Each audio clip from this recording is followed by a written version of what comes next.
All right, so we're gonna do our first ever book review. I can't believe I'm saying this, but we both have finished The Stand, which is a novel by Stephen King.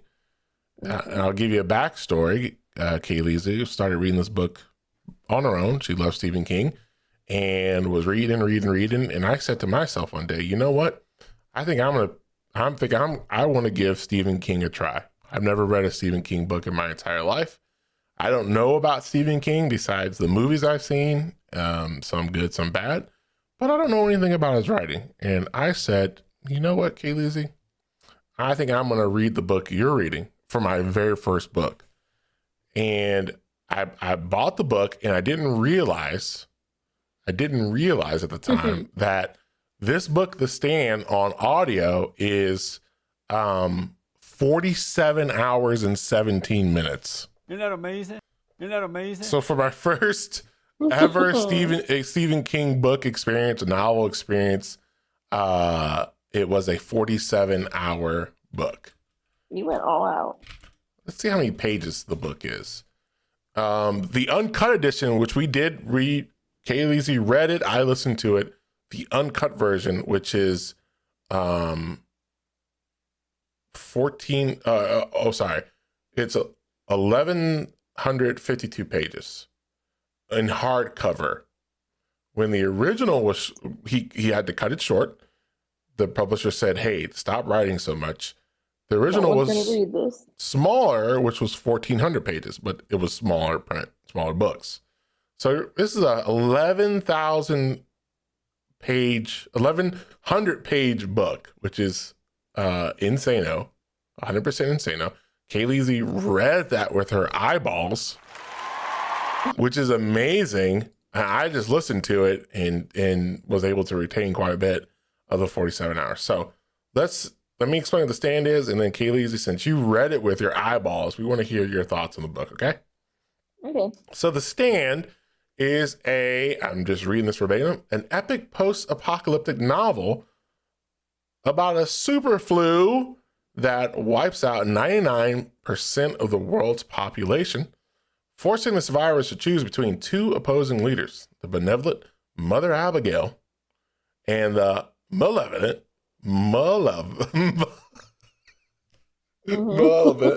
I can't say it. Randall Flagg with two G's, setting up a final battle between good and evil. Now, this was published in 1978, which we can talk about what happened 40 years later, which is pretty funny.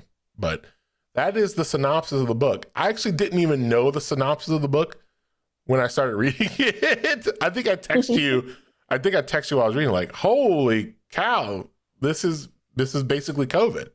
He was explaining the flu was basically COVID-19 symptoms. So, but yes, Kayleezy, take it away. Let us know, I guess, your thoughts about the book. Did you have a favorite character or a favorite theme?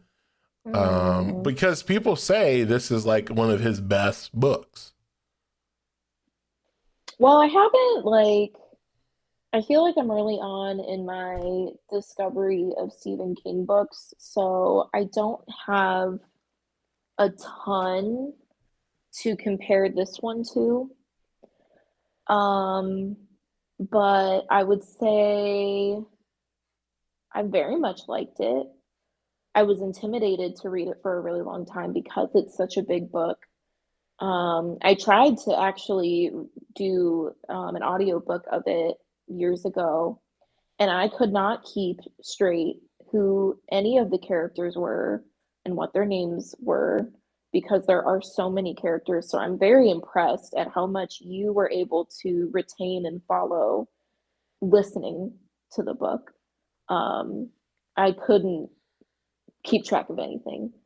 But The audio voice guy did a really, really good job. That was another part of it too. Yeah, he did a very good job.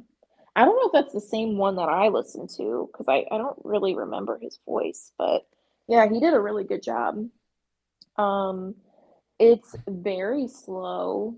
Like half of the book, if not more, maybe, is like just describing the like start of the super flu like epidemic and all these different characters and how everyone around them is dying and the way it affects them and then the way they cope. And then eventually they all start to travel because of these dreams that they're having to one side or the other, the Mother Abigail or Randall Flagg. And I thought I would not like the slow build. I'm sure there's a lot of people that wouldn't. And at times it certainly felt really like indulgent, which I think is probably why initially they made him cut like 400 pages or something. Mm-hmm. Um, but I really enjoyed it. I feel like he did a lot of really like skillful things with the characters.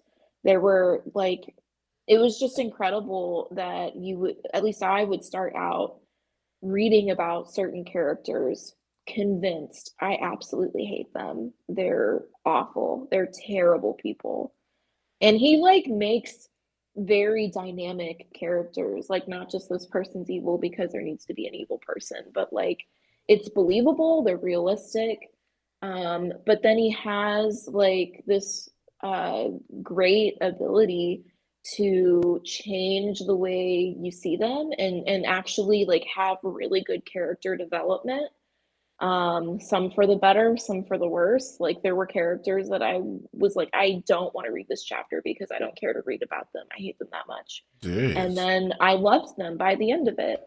Or characters that were so complex, like they have these really awful bad um, characteristics or things that they've done or motives. But then there's also a side of them where they're compassionate. um, I was really impressed when he's describing the people that are following Randall Flagg, the evil side or whatever.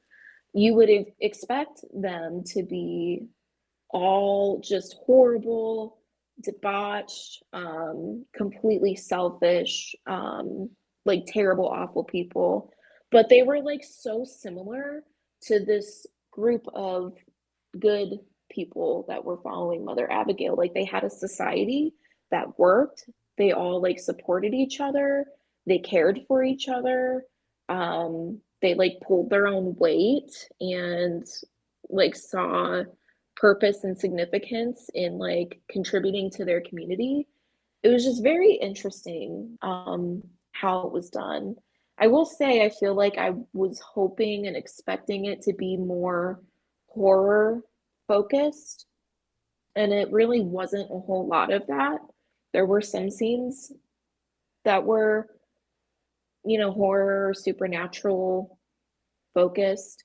Um, but I feel like a lot more of it was like building the characters and the relationships. And I'm surprised that not having met my expectations going in, I still liked it so much. I gotta say about some of what you're saying too. Like, I had a coworker ask me once, like, do you ever feel like he's over like writing or over explaining things? Like, authors describe too much Hmm. of what's going on, and I told them, I said, I don't know because have not read or listened to a lot of books. Like, I Hmm. don't know what the standard is for explaining a scene or being too overly detailed about something. Like, I mean, I found myself kind of appreciating how much detail is. I mean, there are definitely scenes where it's like, okay, you're just kind of making that up to be gross, silly Yeah. man, but still just like the over detailing the symptoms of the flu, like escaping certain areas or moving this or certain people and their mannerisms. Like, I thought it was kind of good to, I guess, hear that. But um I can see where people would say like he's long winded or whatever, but Hmm. like, I don't know. It truly is a gift too, thinking about like the ability to sit down and write 1,100 pages. Like, I don't know how long it took him to do that, but it's in the 70s, so I'm sure it wasn't as easy as someone writing 1,100 pages today. But I agree with what you said too about learning about some of the characters and like, okay, no, this guy's kind of a bad guy, and then later on he's explaining more things like, oh, okay, he's a little bit more complex, and there's more to the reasons why he's doing the things he's doing. I think he set that up really, really good in the book. We just watched the 2020. There's two different shows. There's a 1994 and a 2020, and we just started with the 2020 because we know the reviews are bad or worse than the 1994. And or maybe we'll do a separate thing on reviewing both of those at the same time because it is just amazing how much stuff they left out, and what could have been put in. But adaptations are different, so to speak. I gotta say too, that like you were saying about how he digs deep into each character and the kind of long drawn out scenes in the book. When he introduces the side of bad or the side of good, I didn't know that the side of bad was bad because he just started explaining them, and I was like, huh, okay, that guy levitated. Okay, cool. And then it kind of moved on. I thought, like, I didn't know it was a supernatural thing or kind of a good versus evil thing until like way later on into the book. In some of our talks we were talking about it too, but I'm just thinking like it's just a post-apocalyptic survival book and that's it. But then I think something happened with the dreams and stuff, and I was like, oh, okay, like there's some type of supernatural war going on here too. I don't know. At one point you were like, I don't think he's human. Yeah, I mean, the way he just explained, this guy has all these pamphlets and he knows a lot of stuff, and then he levitated, and I was like, wait, is there magic involved in this? Like, why is he standing there levitating? There's no one around. He's levitating and smirking. What's going on here? Like, it just kind of threw me for a loop. He just threw him out there. It just like, okay, right. Can I this may put you on a spot, but don't feel like you have to think too deep about this. But if you were in the stand, what side would you go to?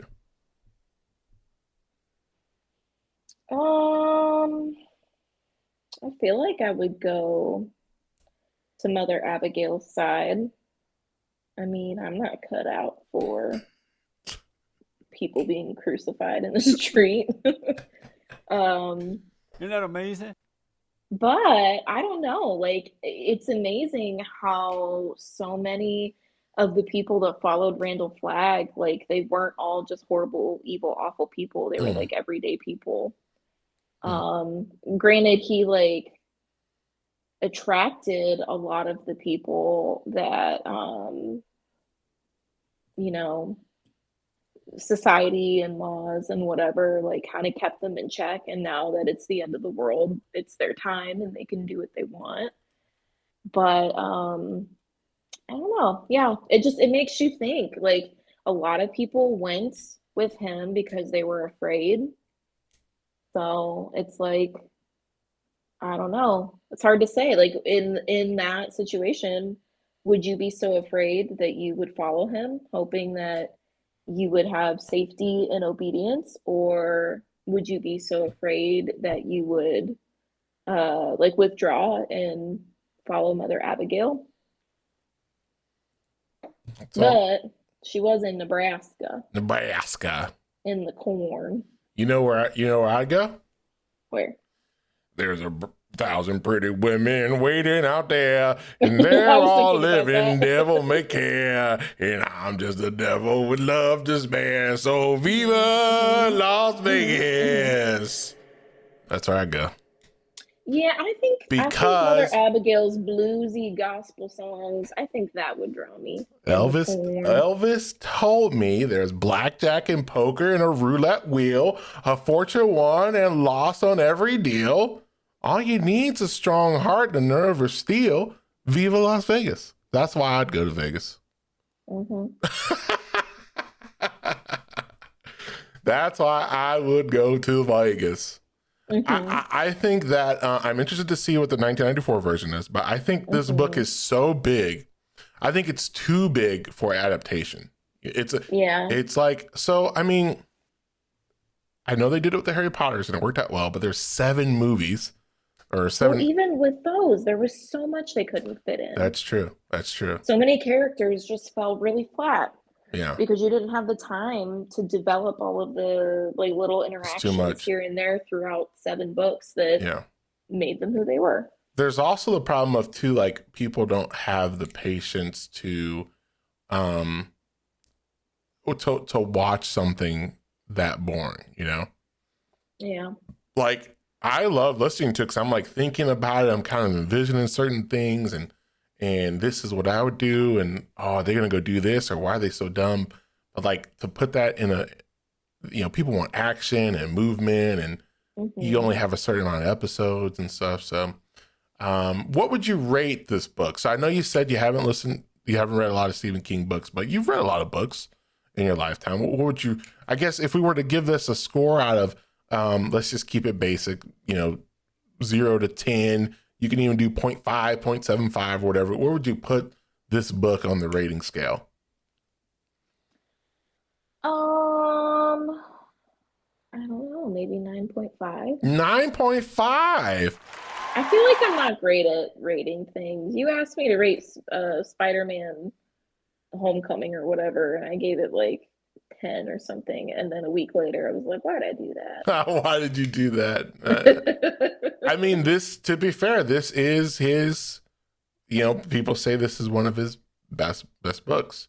Um, I've got to say, I was prepared to be like, golly, can you just get to the point? This is too long. But it felt like all of it was entertaining mhm, and like it delivered like a purpose. mhm. It didn't feel like, there are certainly times where we're watching movies and it's like this scene did not have to be this long. Yeah. Oh yeah. So, I think yeah. I think I'm right. I'm right behind you. I'm probably gonna give it like an 8.9. Hmm. 8.9 out of 10 for me. That's pretty Uh, good. I think that I am attracted to always darker themes, and I think if you're gonna go supernatural or fantasy, like go the whole way. Hmm. I feel like it was a lot of dream based and like um there wasn't enough I didn't get a good showcase of the powers and Hmm. the abilities. It was kind of vague and it was only Hmm. really one person with abilities. So I kind of wanted like a big supernatural, kind of powered type battle at the end when it wasn't that. But that's okay. It's different the way it ended, which is fine. I'm just like, if you're gonna go dark and you're gonna go sci-fi or you're gonna go fantasy, like just go all the way. Bring in the elves, bring in the magical Hmm. knights, and people are flying everywhere. Like we already got a guy levitating. Bring in where's the other person that can levitate? Bring in some more of that. But that's just I'm a rookie, so I don't want to say he should do things that way. But it was different, so I give 8.9. Do you have a favorite character? We'll end on our favorite character. That's really hard. It One of definitely changed one of as I your read it. top one of your top 3 favorite characters. Just one of I them. think I think I'm torn between two. I think I'm torn between Tom Cullen, and Larry Underwood. Okay. Okay. Larry Underwood might be my favorite because it was like my feelings toward him it was such an emotional roller coaster. Like he was one of the main characters that I was like, I can't stand you. I hate reading your really long chapters. I don't care about like what's happening with you. You're really selfish and awful, and like there's really not much good about you. And the way that Stephen King was able to develop his character, and like I remember the turning point. I could feel myself starting to hate him less and like him a little more. And I was like, I don't want to. I still want to hate him. And like I couldn't help it. Like just the way that he transformed throughout the book was just so well done, and um, yeah, made me feel lots of things. Wow. My favorite character is Tom Cullen. Mm-hmm. That's the easy one for me. I don't got to struggle with that one. You know why? Moon. Moon. That's Belle's favorite character. He's up there for me. He's such a sweet, fun, wholesome character. He had his own taglines. Everyone loved him on both. The whole world loved him. Let's just say that. That was so well done. Yeah. I loved that. He was embraced and welcomed both places. He made me feel sad. He made me feel happy. He made me feel heroic. There's all sorts of feelings coming from Tom Cullen. That was a very well written character. I don't know why he poured so much love into Tom Cullen, but he did a good job, and he is more than what you think he is, and I like that. I like that there was like that little bit of, well, this is kind of mysterious, and then when you think you got at him, then something happened. You're like, whoa, this guy's pretty important. So that's all I can do without spoiling things. So okay. That is it. That is our first ever book review. And I hope that if you guys are looking for a book to read, granted, I don't know if you should start with a 47-hour book or a 1,400-page book, but it is well worth it. And then it's also just funny being on the other side of 2020, reading a book that was written in 1978, seeing that he basically there was a couple of things that obviously were the fantasy type, but basically explaining COVID-19. And we didn't lose 99% of the world population, but still, there's quite a bit of people. Yeah. So it was pretty crazy that he kind of not really predicted it, but explained it to a T in 1978. And something happened in 2020, which was exactly what he wrote. Oh, it's almost. So very cool. So thank you, Kayleezy, for coming on and giving us a fantastic book review. And that is it